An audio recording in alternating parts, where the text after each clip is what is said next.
बात पते की ब्रॉट यू बाय आरप्योर का हल्दी मसाला, मिर्च धनिया करे कमाल, सबका राजा आरप्योर मसाला। उत्तर प्रदेश में अगले साल होने वाले विधानसभा चुनाव के लिए बीजेपी कोई कोर कसर नहीं छोड़ना चाहती है और यही वजह है कि पार्टी ने अब आधी आबादी पर पूरा फोकस शिफ्ट कर दिया है। महिला वोटर्स को लुभाने के लिए अब यूपी में बिहार वाला ब्रह्मास्त्र मॉडल अपनाया जाएगा, जिसके तहत आर्थिक रूप से कमजोर महिलाओं को 50,000 रुपए दिए जाने की योजना पर मंथन जारी है। सबसे बड़ी बात यह है कि इसमें एसटी, एससी और ओबीसी समेत सामान्य वर्ग की भी महिला शामिल होंगी जो बीपीएल धारक हैं, ताकि महिलाएं खुद के दम पर छोटा मोटा रोजगार शुरू कर अपने परिवार की आर्थिक स्थिति को सुधार सके। उत्तर प्रदेश में साल 2022 में महिला वोटर्स का ट्रेंड पुरुष वोटर्स की तुलना में ज्यादा रहा है। महिलाओं ने 62.24% मतदान किया और पुरुषों का मतदान 59.56% रहा। वहीं उत्तर प्रदेश में बीजेपी महिला सम्मान, सशक्तिकरण और सुरक्षा पर महिलाओं को एकजुट करने में जुटी हुई है। ऐसे में अगर ये प्रयोग सफल हुआ तो 2027 में बीजेपी आधी आबादी पर फोकस करते हुए अपनी राहें आसान कर सकती है। अगर सिलाई वगैरह के लिए जो करती हैं वो एक नया स्टार्टअप स्टार्ट कर सकती हैं। बेसिकली ऐसे महिलाएं कुछ सोच ही नहीं पाती हैं, उनको हर चीज़ हस्बैंड से बोलना पड़ता है। हस्बैंड के पास भी इतनी चीज़ नहीं होती कि वो घर देखें कि महिलाओं के लिए भी अलग से कुछ कर पाएं। सबसे बड़ी बात यह है कि बीजेपी इस योजना के तहत 45% वोट बैंक को टारगेट करेगी, साथ ही विपक्ष के पीडीए में भी सेंधमारी होगी।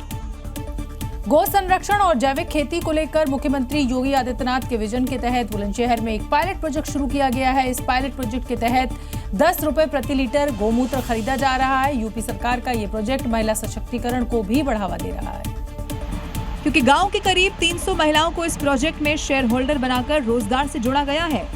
इस प्रोजेक्ट में एफपीओ के जरिए 15 गांवों से रोजाना 500 लीटर गौमूत्र 10 रुपए प्रति लीटर के हिसाब से खरीदा जा रहा है। फिर उसे जैविक खाद, कीटनाशक और कृषि में उपयोगी उत्पाद तैयार किए जाते हैं।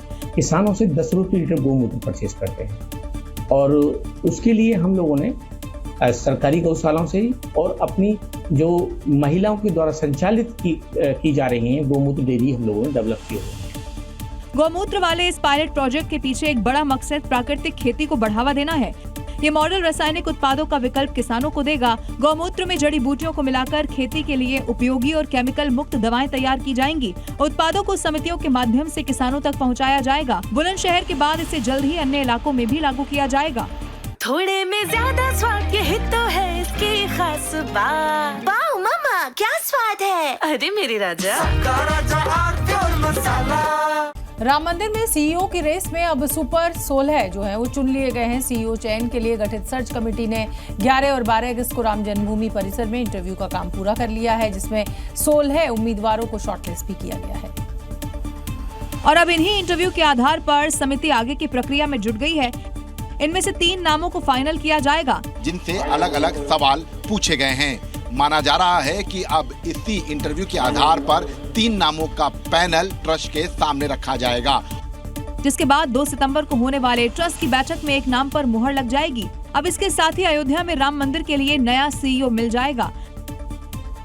दरअसल इस साल राम मंदिर में चढ़ावा चोरी के विवाद, राम मंदिर में प्रबंधन को अधिक पारदर्शी, कुशल और संस्थागत बनाया जा सके, इसके लिए सीईओ की नियुक्ति का फैसला लिया गया था, जो कि अब अपने अंतिम चरण में है। राम मंदिर का सीईओ ट्रस्ट का सबसे ऊंचा कार्यकारी अधिकारी होगा और महासचिव को रिपोर्ट करेगा। अयोध्या में श्री राम जन्मभूमि मंदिर की व्यवस्था में एक बड़ा बदलाव होने जा रहा है। अब रामलला की सेवा में लगे सभी पुजारी एक जैसी ड्रेस में नजर आएंगे। धार्मिक समिति ने पूजा करने वालों के लिए नया ड्रेस कोड लागू कर दिया है। इसे 15 अगस्त से लागू किया जाएगा। नए ड्रेस कोड के तहत सभी पुजारी पीत वस्त्र धारण करेंगे। कुछ इस तरीके का वस्त्र होगा जिसे पहनकर राम मंदिर में पुजारी धार्मिक अनुष्ठान करेंगे। गर्मी के मौसम में नीचे धोती और ऊपर उत्तरीय वस्त्र होगा। खास बात यह है कि ये वस्त्र सिला हुआ नहीं होगा, बल्कि बिना सिला हुआ रेशमी सिल्क का होगा। इस बात की जानकारी धार्मिक समिति के सदस्य राजकुमार दास ने दी है। शरदकालीन ऋतु में ऋतु के अनुसार होगा वस्त्र, लेकिन कलर वही रहेगा। पीत वस्त्र में रहेंगे सभी लोग, ये तय किया गया है। दरअसल धार्मिक समिति का मानना है कि रेशमी वस्त्र पवित्रता की दृष्टि से सबसे अच्छा माना जाता है और इसके अशुद्ध होने की संभावना कम रहती है। और इस समय की बड़ी खबर पश्चिम बंगाल से आपको बता दें, पश्चिम बंगाल सरकार ने बड़ा फैसला लिया है। अब सिलेबस में शामिल होंगे श्यामा प्रसाद मुखर्जी। 2027 से नए सिलेबस में शामिल किया जाएगा श्यामा प्रसाद मुखर्जी। जयंती पर यह ऐलान किया गया है। अब बच्चों को श्यामा प्रसाद मुखर्जी के बारे में पढ़ाया जाएगा। सिलेबस में 2027 से श्यामा प्रसाद मुखर्जी का जो चैप्टर है उसको शामिल किया जाएगा। उत्तराखंड में हल्द्वानी के रामलीला मैदान पर मल्लिकार्जुन खड़गे की रैली के बाद मंच के शुद्धिकरण को लेकर अब घमासान छिड़ गया है। खुद मल्लिकार्जुन खड़गे ने इस मामले को संसद में उठाया और इसे अपना और दलित समाज का अपमान बताया। इस दौरान संसद का माहौल थोड़ा गर्मा गया। राज्यसभा में मल्लिकार्जुन खड़गे ने कहा कि उन्होंने वहां किसी समुदाय या धर्म को टारगेट नहीं किया था, सिर्फ मुद्दों पर बात की थी। लेकिन मेरे स्पीच होने के बाद कल वो लोग बीजेपी के लोग सब मिलके हवन करके उस स्टेज का शुद्धिकरण करने का काम किए। जो भी बात हुई है उसकी तहकीकात जरूर होगी, लेकिन मैं स्पष्ट करना चाहता हूं, इस तरह की एक्टिविटी को भारतीय जनता पार्टी कभी भी सब्सक्राइब नहीं करती है। मैं भर्त्सना करता हूं। हालांकि मुद्दा यहीं पर शांत नहीं हुआ। शुद्धिकरण के आरोपों पर संसद में गहमा गहमी हो गई। मैं लड़ने की शक्ति है, मैं लड़ता हूँ, लेकिन तुम मुझे अनटचेबिलिटी का ये करके शुद्धिकरण करके अपमान करते हो। आपको जितनी दुख है उतना मुझे भी दुख है, मैं भी उसी सेंटिमेंट्स के साथ चल रहा हूँ। लेकिन आप अगर कहेंगे कि तुमने किया, भाई हम कह रहे हैं तहकीकात करेंगे। पेपर लीक बवाल के बीच 20 जुलाई से शुरू हुआ संसद का मॉनसून सत्र हंगामे और राजनीतिक टकराव के बीच खत्म हो गया। लोकसभा में वंदे मातरम गायन के बाद स्पीकर ओम बिरला ने सदन को अनिश्चितकाल के लिए स्थगित कर दिया। इधर राज्यसभा को भी हंगामे के बाद अनिश्चितकाल के लिए स्थगित किया गया। हालांकि सत्र के आखिरी दिन भी सत्ता पक्ष और विपक्ष सदन के बाहर भिड़ते नजर आए। दूसरी तरफ प्रधानमंत्री मोदी और शाह को देख अंदर भी इसी तरह की स्थिति बन गई। हालांकि कांग्रेस इस पर भी निशाना साधने में पीछे नहीं रही। आज आए हैं वंदे मातरम गाने के लिए, आज आए हैं। मॉनसून सत्र में लोकसभा में कुल 19 दिन की बैठकों में सिर्फ 15 घंटे ही कार्यवाही हुई। उत्पादकता 19% रही, जबकि राज्यसभा की कुल उत्पादकता 39% रही। लोकसभा में 12 विधेयक पारित किए गए। संसदीय कार्य मंत्री किरण रिजिजू के मुताबिक टोटल बिल 12, लोकसभा में एक बिल में चर्चा हो पाई और 11 में चर्चा नहीं हो पाए। राज्यसभा में पूरा बिल पे चर्चा हुई। जबकि इस हंगामे की वजह से देश को 175 करोड़ का नुकसान हुआ। हंगामा और बहस होना सदन में बेहद आम है, लेकिन साथ में प्रोडक्टिविटी यानी कामकाज भी जरूरी है। इसीलिए इस पूरे सत्र का हंगामे की भेंट जो चढ़ा है उसको लेकर दोनों पक्ष एक दूसरे पर अब ठीकरा फोड़ रहे हैं और गतिरोध के लिए एक दूसरे को जिम्मेदार ठहरा रहे हैं। तो हंगामा करके बात करो ना, तो अपोजिशन तो बात करते थे ना, तो ये लोग अपोजिशन करके डिस्कशन से भागते हैं, ये फर्क है, समझ गए ना। They want to destroy democracy and they want to means demoralise parliament. Monsoon सत्र इन्होंने हंगामे, शोर शराबे और गतिरोध की भेंट चढ़ा दिया। रोज गोल पोस्ट बदले। इनकी मंशा कभी भी सदन चलाने की थी ही नहीं। पूरा सेशन चला है, ना प्रधानमंत्री जी आए ना गृह मंत्री जी आए, तो कैसे चलेगा फिर ये लोकतंत्र और ये पार्लियामेंट। वो एक उदंड मनबढ़ू लड़के की तरह काम करते हैं। वो एलओपी है। चैलेंज करता हूं। अरे क्या चैलेंज करोगे? तो करेंगे ही। सत्ता पक्ष के लोग अंदर भी हाउस डिस्टर्ब कर रहे हैं, बाहर भी विपक्ष के लोगों को डिस्टर्ब कर रहे हैं, पूरा देश डिस्टर्ब कर रखा है। पश्चिम बंगाल सरकार ने बड़ा फैसला लिया है। नागेंद्र राय से वापस लिया गया सम्मान, बंग विभूषण सम्मान वापस लिया गया है। सरकार का आदेश तत्काल प्रभाव से लागू। लाभ का दावा भी नहीं कर सकेंगे नागेंद्र। नेताजी सुभाष चंद्र बोस पर टिप्पणी की थी, तो नागेंद्र राय से अब इस सम्मान को वापस ले लिया गया है। बंग विभूषण सम्मान जो दिया गया था उसको छीन लिया गया। शिरोमणि अकाली दल के प्रमुख और पंजाब के पूर्व उप मुख्यमंत्री सुखबीर सिंह बादल पर जानलेवा हमला किया गया। ये हमला महाराष्ट्र के नांदेड़ में एक गुरुद्वारे में हुआ। हमले में सुखबीर बादल के हाथ में चोट लगी, जबकि उन्हें बचाने की कोशिश में एक पुलिस अधिकारी भी घायल हो गए।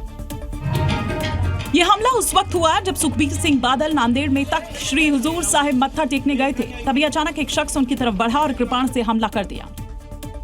तस्वीरों में दिखाई दे रहा है कि सुखबीर बादल अपने परिवार के साथ गुरुद्वारे में अरदास कर रखे हैं। इसी दौरान उन पर हमला होता है और वो उस हमले में घायल हो गए। उनकी सुरक्षा में तैनात पुलिस अधिकारी भी बीच बचाव में घायल हो गए। हालांकि मौके पर मौजूद सुरक्षा कर्मियों ने हमलावर पर काबू कर तुरंत पुलिस के हवाले कर दिया, जिसकी पहचान जसपाल सिंह के रूप में हुई और आरोपी इसी गुरुद्वारे में काम करता है।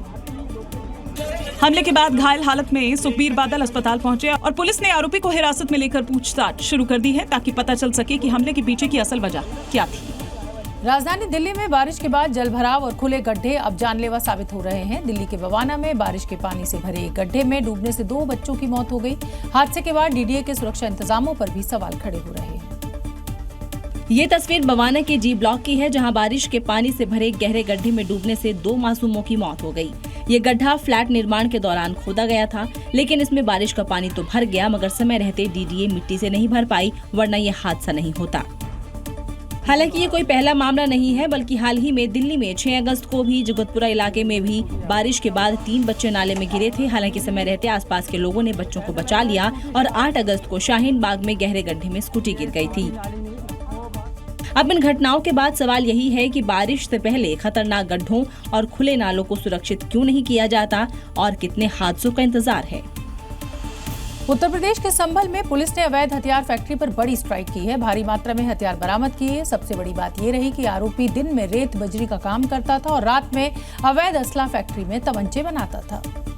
वहीं जैसे ही मुखबिर की सूचना पर पुलिस अवैध हथियार फैक्ट्री पर छापेमारी करने के लिए पहुंची तो वहां से तमंचा और उसे बनाने के उपकरण बरामद हुए। हैरानी की बात ये थी कि इसमें 43 ऐसे अवैध असला थे जिसे तुरंत ही फिट कर इस्तेमाल में लाया जा सकता था। और इनके द्वारा ये फैक्ट्री पूछताछ में बताया कि ये करीबन 3 महीने पहले सेटअप की थी। करीबन 30 तमंचे इनके द्वारा विभिन्न लोगों को अभी तक बना के बेचे जा चुके हैं। पुलिस उन लोगों का भी पता लगा रही है जिन्होंने इस तमंचे को खरीदा था। वहीं पुलिस ने फिलहाल एक आरोपी को गिरफ्तार कर लिया है, जबकि दूसरा आरोपी जिसका नाम ताहिर है वो फरार है। पुलिस के मुताबिक फरार आरोपी का क्रिमिनल रिकॉर्ड रहा है। उत्तर प्रदेश में अपराधियों के खिलाफ पुलिस का क्रैकडाउन लगातार जारी है। मेरठ से लेकर चंदौली तक पुलिस ने कई अपराधियों को लंगड़ा कर दिया। कई नामी वांछित बदमाश पुलिस के हत्थे चढ़े। 4 अलग अलग जिलों में पुलिस का ताबड़तोड़ एक्शन भी देखने को मिला। और उत्तर प्रदेश के 4 जिलों में चेन स्नैचर से लेकर हत्यारोपी तक का पुलिस ने जेल वाला टिकट काट दिया, क्योंकि निर्देश तो मुख्यमंत्री योगी पहले ही दे चुके हैं। कोई जेल में, कोई जहन्नुम में, और बाकी जो बचे हुए हैं स्वयं ही राम नाम सत्य है की यात्रा पे निकल गए हैं। उधर देवरिया में भी पुलिस और गौ तस्करों के बीच हुई मुठभेड़ में 3 आरोपी पुलिस के हत्थे चढ़े, जिसमें से एक के पैर में गोली लगने से वो घायल हो गया। वहीं गाजीपुर में नाबालिग बच्चियों के अपहरण के मामले में वांछित 50,000 रुपये के इनामी को पुलिस की बुलेट ने घायल कर दिया। और चंदौली में भी 50,000 का इनामी बदमाश राजू मुसहर मुठभेड़ में लंगड़ा हो गया। ये बदमाश हत्या और डकैती के मामले में वांछित चल रहा था। मेरठ में पुलिस ने चेन स्नैचिंग के आरोपी का पीतल वाला ट्रीटमेंट कर दिया। आरोपी के पास से 40,000 नकद और तमंचा बरामद हुआ। बिहार में अपराधियों के हौसले इतने बुलंद हैं कि उनको खाकी का खौफ ही नहीं है, और ये आंकड़ों में भी दिखता है। जैसे एनसीआरबी की रिपोर्ट साफ साफ बता रही है कि देश में हत्या के मामले में बिहार दूसरे नंबर पर है। और अपराध जगत में बिहार का डंका ऐसे नहीं बज रहा है, बल्कि वैशाली से आई इस शूटआउट की तस्वीर को जरा देखिए, जिसमें एक ठेकेदार सफेद टी-शर्ट और काला पैंट पहने हुए नकाबपोश 2 बाइक सवार बदमाशों के सामने दिखाई दे रहा है। उसे बदमाश रोकते हैं, लेकिन जैसे ही हमला होता है वैसे ही ठेकेदार जान बचाकर भागता है, लेकिन बाइक पर बैठे 2 नकाबपोश बदमाश उस पर फायरिंग कर देते हैं। ठेकेदार झाड़ियों की तरफ भागता है, लेकिन बदमाश पीछा करते हुए उसे एक के बाद एक 4 गोलियां मार देते हैं, जिससे ठेकेदार की मौत हो जाती है। सवाल है कि बिहार में बेलगाम अपराधियों पर माला कब चढ़ाई जाएगी, जबकि सीएम साहब तो पहले ही कह चुके हैं उसको माला पहनाने की जरूरत नहीं है, माला चढ़ाई। तो फिर ऐसा क्यों है कि 12 तारीख को पटना में बाइक सवार बदमाश शुभम यादव को गोली मारते हैं और 13 तारीख को वैशाली में एक ठेकेदार की हत्या कर देते हैं? फिर भी बिहार पुलिस की बंदूक अपराधियों के खिलाफ खामोश है। ऐसे में सवाल है कि क्या सीएम सम्राट के माला पहनाने वाली चेतावनी को बदमाश चैलेंज कर रहे हैं? बिहार में शराबबंदी के बावजूद भी शराब तस्कर तरह तरह के हथकंडे अपना रहे हैं। अलग अलग तरीकों से शराब की तस्करी की कोशिश हो रही है। हालांकि इन तस्करों की चालाकी पुलिस के सामने अब धरी की धरी रह जा रही है। अब देखिए, तस्करों ने शराबबंदी वाले स्टेट बिहार में शराब तस्करी के लिए क्या तरीका आजमाया है। कहीं कोयले से भरे ट्रक की आड़ में तो कहीं एम्बुलेंस के जरिए शराब तस्करी करने की कोशिश की गई, लेकिन दोनों ही जगह तस्करी के इस खेल का गेम ओवर हो गया। ये वीडियो बिहार के नवादा का है, जहां देखिए कैसे तस्करों ने शराब तस्करी के लिए अलग ही आइडिया अपनाया। कोयले से भरे ट्रक की जब पुलिस ने तलाशी ली तो कोयले के नीचे शराब छिपाकर ले जाई जा रही थी। इसके अलावा केबिन के पीछे भी एक तहखाना बनाया गया था, वहां भी शराब रखकर तस्करी के लिए ले जाई जा रही थी। बिहार के शेखपुरा में भी शराब तस्कर ने कुछ ऐसा ही शातिरपन दिखाया। शराब की खेप को एम्बुलेंस में छिपाकर ले जाया जा रहा था, लेकिन उत्पाद विभाग ने यहां भी तस्करी का खेल खत्म करते हुए तस्कर को रंगे हाथों गिरफ्तार कर लिया। उत्तर प्रदेश के वाराणसी में चोरी का एक ऐसा मामला सामने आया है जिसकी सीसीटीवी फुटेज देखकर आप भी हैरान रह जाएंगे। चोर प्रीमियम बाइक एजेंसी में घुसा, लेकिन बाइक चोरी करने से पहले उसने करीब 4.5 घंटे तक शोरूम में खूब मौज मस्ती की, फिर लाखों की बाइक लेकर रफू चक्कर हो गया। सीसीटीवी में आप देख सकते हैं कि चोरी करने आए चोर ने एजेंसी को अपना घर ही समझ लिया। चोर कभी कुर्सी पर बैठा, कभी नहाया, कभी ठंडा पानी पिया, कॉफी की चुस्कियां ली और लुंगी डांस किया। देखिए, वाराणसी के महुआडीह इलाके में एक प्रीमियम बाइक एजेंसी में एक चोर कटर से दरवाजा काटकर घुसा और फिर रिसेप्शन की रिवॉल्विंग चेयर पर बैठकर गोल गोल घूमा। फिर मैंने फ्रिज से ठंडा पानी पिया। इसके बाद मशीन में कॉफी बनाकर पी। उसकी बेफिक्री यहीं खत्म नहीं हुई। इसके बाद चोर शोरूम के बाथरूम में नहाया और नहाने के बाद गाने बजाकर लुंगी डांस किया। फिर शोरूम में रखे नए कपड़े और कैप पहनकर खुद को रीस्टाइल किया और मैनेजर की brand new KTM adventure 390S लेकर फरार हो गया। अब पुलिस इस मस्तीखोर चोर तक पहुंचने के लिए सीसीटीवी के आधार पर तलाश कर रही है। मध्य प्रदेश के जबलपुर में पुलिस एक खुले में शराब पीने वालों की क्लास लगा दी। दरअसल पुलिस की एक टीम ने देर रात यहां अभियान चलाते हुए छापेमारी की और यहां खुले में शराब पीने वालों की उठक बैठक भी करवा दी और शराबियों को सबक सिखाया गया।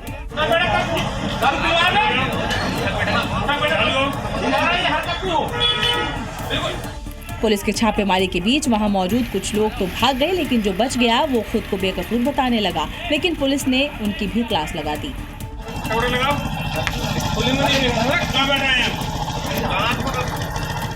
वहीं पुलिस ने ऐसे दुकानदारों को भी चेतावनी दी जो अपनी दुकान के सामने खुले में शराब पीने की अनुमति देते हैं और इसके बदले पैसे भी लेते हैं। इस अभियान के तहत पुलिस ने करीब 20 से 30 लोगों को पकड़ा। ये लोग कलारी से डायरेक्टली शराब पीते हैं। इन्होंने कुछ लोग कुकिंग के लिए हायर किए हुए, जहाँ से ये लोग खाने का सामान लेकर के और ये शराब का सेवन कर रहे थे।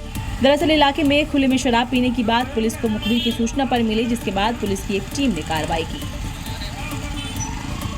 उत्तर प्रदेश के वाराणसी में दाल मंडी की सड़क चौड़ीकरण प्रोजेक्ट के तहत ध्वस्तीकरण का काम अब आखिरी स्टेज में है। आज दाल मंडी में 4 और मकानों पर बुलडोजर कार्रवाई हुई। सड़क चौड़ीकरण के लिए चिन्हित 181 अवैध मकानों में अभी तक 179 को नवध्वस्त किया जा चुका है।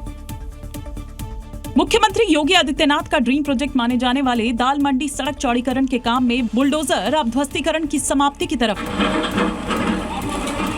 अब दाल मंडी में सिर्फ 2 ही ऐसे मकान बचे हैं जो सड़क चौड़ीकरण के रास्ते का रोड़ा बने हुए हैं। इसके लिए बुलडोजर एक्शन का अब आखिरी राउंड चलेगा। हालांकि आखिरी राउंड से पहले दाल मंडी में बुलडोजर ने आज 4 अवैध मकानों को ध्वस्त किया। इन मकानों की दीवारों को बुलडोजर ने कैसे जमींदोज किया, उसकी ये तस्वीर देखिए। 2 महाबली मिलकर अतिक्रमण वाली इमारत को मिट्टी में मिला रहे हैं। इस दाल मंडी में ध्वस्तीकरण के बाद निर्माण का काम शुरू होगा। यहाँ करीब 650 मीटर लंबी रोड को 17.5 मीटर तक चौड़ा किया जाएगा। इस प्रोजेक्ट के पूरा होते ही श्रद्धालुओं को काशी विश्वनाथ पहुंचने का नया रूट भी मिलेगा। हरियाणा के फतेहाबाद में नशा तस्करों के खिलाफ पुलिस ने कड़ी कार्रवाई करते हुए बुलडोजर एक्शन लिया और उनकी अवैध संपत्ति पर बुलडोजर कार्रवाई करते हुए उसे पूरे तरीके से जमींदोज कर दिया। इस मकान की कीमत करीब 60 लाख रुपए बताई जा रही है, जिस पर बुलडोजर की मदद से ध्वस्तीकरण का काम किया गया और कुछ ही घंटे में पूरे तरीके से इसे गिरा दिया गया।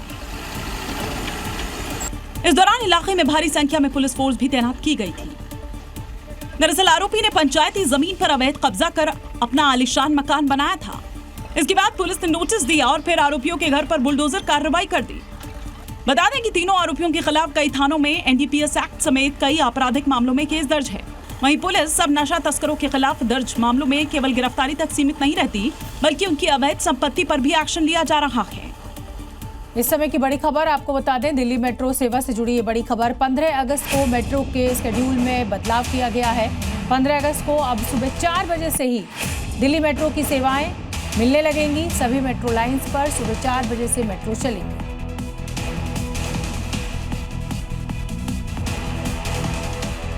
स्वतंत्रता दिवस पर सुबह 4 बजे से ही मेट्रो का इस्तेमाल किया जा सकता है। अगर आप पिज्जा लवर हैं तो अगली बार पिज्जा का ऑर्डर देने से पहले ये खबर आपको जरूर जान लेनी चाहिए, क्योंकि मुंबई में एफडीए ने डोमिनोज पिज्जा के 3 आउटलेट्स के लाइसेंस को सस्पेंड किया है। जांच में फूड स्टोरेज, सफाई, पानी और हाइजीन से जुड़ी कई खामियां पाई गई, जिसके बाद ये कार्रवाई हुई, जिसके तहत मुंबई में डोमिनोज पिज्जा के 3 आउटलेट्स का लाइसेंस सस्पेंड कर दिया गया। एफडीए अधिकारियों के मुताबिक जांच के दौरान इन आउटलेट्स में फूड सेफ्टी और हाइजीन से जुड़े नियमों के उल्लंघन पाए गए। तस्वीरों में आप देख सकते हैं कि पिज्जा बनाने वाले कर्मचारियों के हाथों में ग्लव्स तक नहीं। स्टोर के अंदर सारा सामान अस्त व्यस्त पड़ा है। फूड स्टोरेज, तापमान की निगरानी, फूड टेस्टिंग, सफाई, पेस्ट कंट्रोल, इस तरह की खामियां पाई गई। यानी रेस्टोरेंट में खाना कितना भी स्वादिष्ट क्यों ना हो, लेकिन इसकी क्वालिटी और हाइजीन से समझौता नहीं किया जा सकता। एफडीए की कार्रवाई के बाद अब मुंबई के इन आउटलेट्स को हाइजीन से जुड़े मानकों में सुधार करना होगा। मध्य प्रदेश सरकार ने आने वाले त्योहारी सीजन से पहले मिलावटखोरों पर शिकंजा कसना शुरू कर दिया है। अब प्रदेश में मिलावटी यानी एनालॉग पनीर बेचने पर कड़ी कार्रवाई होगी, जिसे लेकर नोटिफिकेशन भी जारी हुआ है। जी न्यूज भी लगातार एनालॉग पनीर के खिलाफ मुहिम चला रहा था, जिसका असर अब साफ दिख रहा है, क्योंकि फूड डिपार्टमेंट ने आम लोगों की सेहत से खिलवाड़ करने वाले ऐसे पनीर कारोबारियों की धरपकड़ शुरू कर दी। इसके अंदर हमने ये निर्णय किया कि अनुराग पनीर को हम इसको हतोत्साहित करेंगे, इस पर प्रतिबंध लगाएंगे। इस फैसले का आम लोगों ने स्वागत किया। ग्राहकों को और लोगों के स्वास्थ्य से खिलवाड़ न हो, सही कर रहा है प्रशासन, इस पे प्रतिबंध लगना चाहिए। तो एनालॉग पनीर की वजह से असली पनीर की गिरती बिक्री से परेशान दुकानदार भी चैन की सांस ले रहे हैं। और जो नॉर्मल किट्स आती हैं उनको फ्री में बंटवाया जाए। और अच्छा प्रयास है प्रशासन का, महाराष्ट्र में भी हो गया है प्रतिबंधित, तो अच्छा काम कर रहे हैं। इस फैसले से अब मध्य प्रदेश भी गुजरात, महाराष्ट्र और छत्तीसगढ़ के बाद चौथा राज्य बन गया जहां एनालॉग पनीर की बिक्री और भंडारण पर प्रतिबंध लगा दिया गया। कहीं आप भी तो नकली घी, पनीर या मक्खन नहीं खा रहे, क्योंकि उत्तर प्रदेश, मध्य प्रदेश और महाराष्ट्र से ऐसी खबरें सामने आई हैं जिसने सभी को हैरान कर दिया है। ये खबरें आपकी सेहत से जुड़ी हुई हैं। और ये 3 तस्वीरें इस बात का सबूत है कि कैसे अपनी सेहत के साथ खिलवाड़ किया जा रहा है। आपको नकली सामान बेचकर मुनाफाखोरी की जा रही है। सबसे पहले बात एमपी की, जहां उज्जैन में खाद्य विभाग की बड़ी कार्रवाई करते हुए 2000 लीटर से ज्यादा का घी जब्त किया गया। बाजार में इस घी की कीमत तकरीबन 10 लाख रुपए बताई जा रही है। वहीं यूपी के मथुरा में अवैध पनीर फैक्ट्री पर खाद्य विभाग ने छापेमारी कर केमिकल से बने हुए जहरीले पनीर को जब्त कर लिया। पुलिस ने तकरीबन 5.5 लाख का माल नष्ट किया। जबकि महाराष्ट्र के छत्रपति संभाजी नगर में मशहूर होटल अमरप्रीत के खिलाफ सख्त कार्रवाई करते हुए उसका लाइसेंस सस्पेंड किया गया। दरअसल यहाँ मक्खन के नाम पर मार्जरीन का इस्तेमाल किया जा रहा था, जो सेहत के लिए खराब है। इतना ही नहीं, छापेमारी के दौरान एफडीए ने सड़ी गली सब्जियां, एक्सपायर हो चुके पिज्जा बेस और मशरूम जब्त किए। उत्तर प्रदेश के अमेठी में ड्रग इंस्पेक्टर और विभागीय कर्मचारी बनकर मेडिकल स्टोर मालिकों से अवैध वसूली करना कुछ लोगों को भारी पड़ गया, जो पिछले कई दिनों से अलग अलग मेडिकल स्टोर्स पर जाकर अवैध वसूली कर रहे थे, जिनको लोगों ने पकड़कर पुलिस के हवाले कर दिया। जिनको अमेठी पुलिस ने अपने साथ गाड़ी में बिठा कर ले गई। भैया सीएमओ साहब। जिन आरोपियों को पुलिस ने गिरफ्तार किया उनको पहचान लीजिए, क्योंकि इन्हीं पर आरोप है कि ये लोग खुद को ड्रग इंस्पेक्टर और विभागीय कर्मचारी बताकर अवैध वसूली कर रहे थे। बाकायदा एक रजिस्टर लेकर चलते थे, जिनको लोगों ने पकड़ा तो मौके पर ही पैसे की डिमांड करने लगे। नंबर देख ले, हमारा नंबर देखा, हमारा मिला हुआ नंबर। अच्छा, तो स्टोरी क्या पहुंच रहे हैं भाई?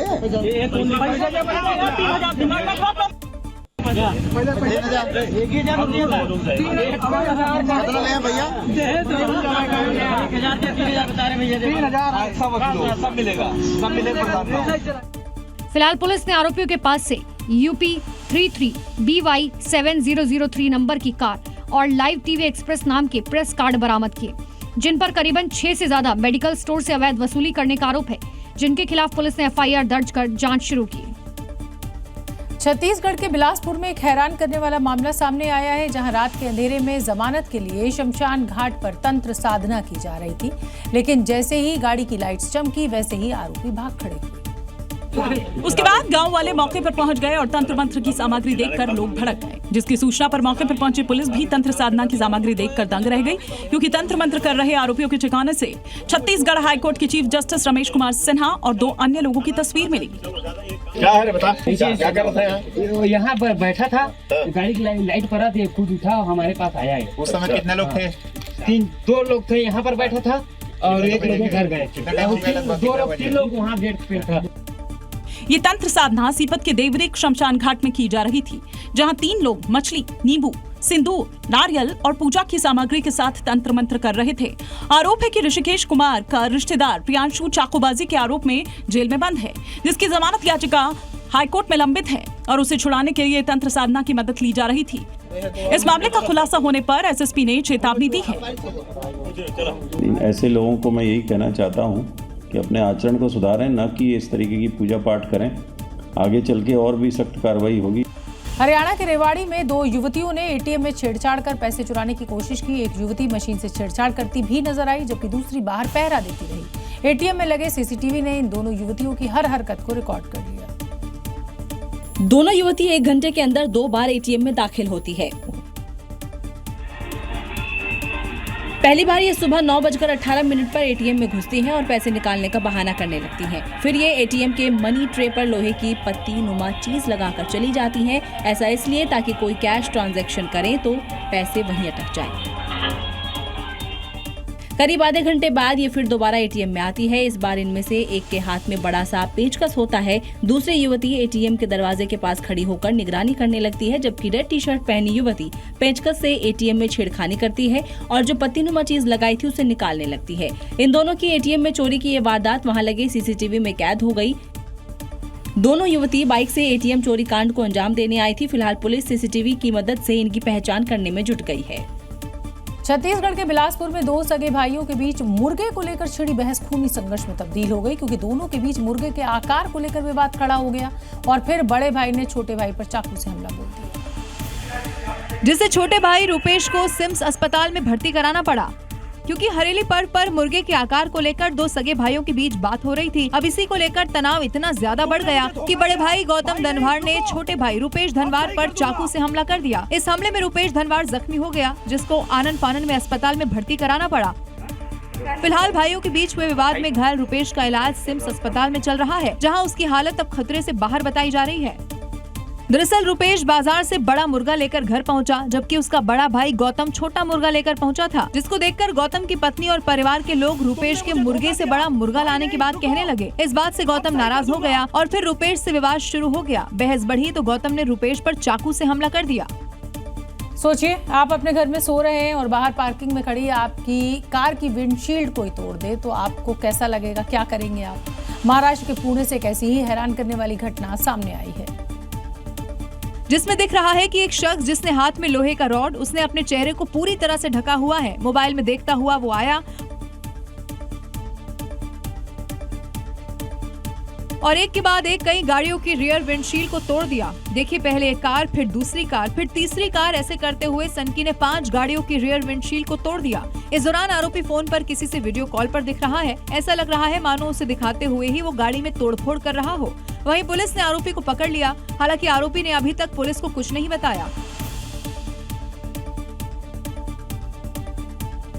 पुलिस इस बात की जानकारी भी जुटाने में लगी हुई है कि आखिर आरोपी इस तोड़फोड़ के बीच किससे वीडियो कॉल पर जुड़ा हुआ था। वहीं देर रात हुए इस घटना के बाद इलाके के लोगों में दहशत का माहौल है। उत्तर प्रदेश के मुरादाबाद में आदमखोर तेंदुओं का आतंक खत्म करने के लिए बड़े स्तर पर अब ऑपरेशन चलाया जा रहा है, जिसमें अभी तक 2 तेंदुओं को रेस्क्यू किया गया है। हालांकि अभी भी 3 और तेंदुओं की तलाश चल रही है। आदमखोर तेंदुए के आतंक को खत्म करने के लिए वन विभाग की टीम ने दिन रात एक कर दिया। तेंदुए की तलाश में जंगल के इलाकों का चप्पा चप्पा छान डाला।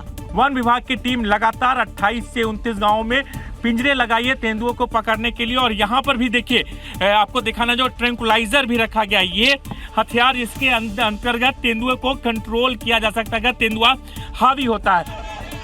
आदमखोर तेंदुए को पकड़ने के लिए चलाए ऑपरेशन में अब तक 2 तेंदुए का रेस्क्यू किया गया। वहीं वन विभाग की टीम गांव वालों को लगातार अलर्ट कर रही है। आप टाइम बे टाइम जंगल में ना जाएं और यदि जंगल में जाना पड़ रहा है तो 8-10 लोगों की संख्या में लाठी डंडे भाला लेकर के साथ जाएं तथा समय से वापस आ जाएं। अलग अलग मंडलों से बुलाए गए वन विभाग के शिकारी बाकी तेंदुए को पकड़ने के लिए जाल बिछा चुके हैं। हो सकता है कि आज की रात आदमखोरों के आतंक की आखिरी रात हो। हिमाचल प्रदेश के सिरमौर में एक 3 मंजिला मकान ताश के पत्तों की तरह बिखर गई। इस हादसे में घर के अंदर मौजूद मां बेटी की दबने से मौत हो गई, जबकि 2 मासूम बच्चे गंभीर रूप से घायल हो गए। इन तस्वीरों को ध्यान से देखिए। जिस सड़क पर कार आती हुई दिखाई दे रही है, ठीक उसी सड़क के बगल में 3 मंजिला मकान दिखाई दे रहा है। अब इस मकान से नजर मत हटाइएगा, क्योंकि हादसा कार के साथ नहीं बल्कि मकान के साथ हुआ। देखिए, जैसे ही कार पिकअप के पास पहुंचती है, वैसे ही 3 मंजिला मकान भरभरा कर गिर पड़ा। इस हादसे की तस्वीरें मौके पर लगे सीसीटीवी में कैद हो गई, जिसमें सड़क किनारे बने मकान को गिरते हुए देखा जा सकता है। ये मकान जैसे ही जमींदोज हुआ, वैसे ही मौके पर धूल का गुबार छा गया। इस हादसे को देखकर मौके पर मौजूद लोग राहत बचाव के लिए भागे, लेकिन मां और बेटी को नहीं बचा सके, जबकि बेटी के 2 मासूम बच्चे गंभीर रूप से घायल हो गए, जिनको लोगों ने कड़ी मशक्कत के बाद बाहर निकाला और फिर राजगढ़ अस्पताल में भर्ती कराया। महाराष्ट्र के नागपुर में हादसे का खौफनाक मंजर देखने को मिला, जहां एक कार अनियंत्रित होकर एक ट्रक से टकरा गई, जिसमें 2 लड़कों की मौके पर ही मौत हो गई, जबकि एक लड़का गंभीर रूप से घायल हो गया। तस्वीरों में देखिए, सुनसान सड़क पर अचानक से एक तेज रफ्तार कार आती है, लेकिन कार की रफ्तार इतनी ज्यादा है कि ड्राइवर से कार अनियंत्रित हो गई और फिर देखते ही देखते आगे खड़े ट्रक के पिछले हिस्से में जाकर घुस जाती है, जिससे कार के परखच्चे उड़ गए। इस कार में 3 लड़के सवार थे, जो अपने दोस्त के जन्मदिन की पार्टी में शामिल होने वाले थे, लेकिन कार जैसे ही भरतवाड़ा चौक के पास पहुंची तो कार अनियंत्रित हो गई और फिर देखते ही देखते ट्रक से टक्कर हो गई। यह हादसा इतना भीषण था कि कार सवार 2 लड़कों की मौके पर ही मौत हो गई, जबकि तीसरा गंभीर रूप से घायल हो गया, जिसे लोगों ने अस्पताल पहुंचाया।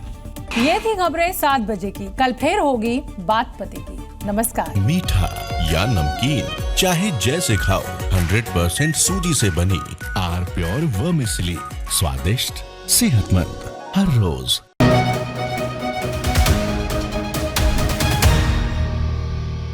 बात पते की brought you by R pure का हल्दी मसाला, मिर्च धनिया करे कमाल, सबका राजा आर प्योर मसाला।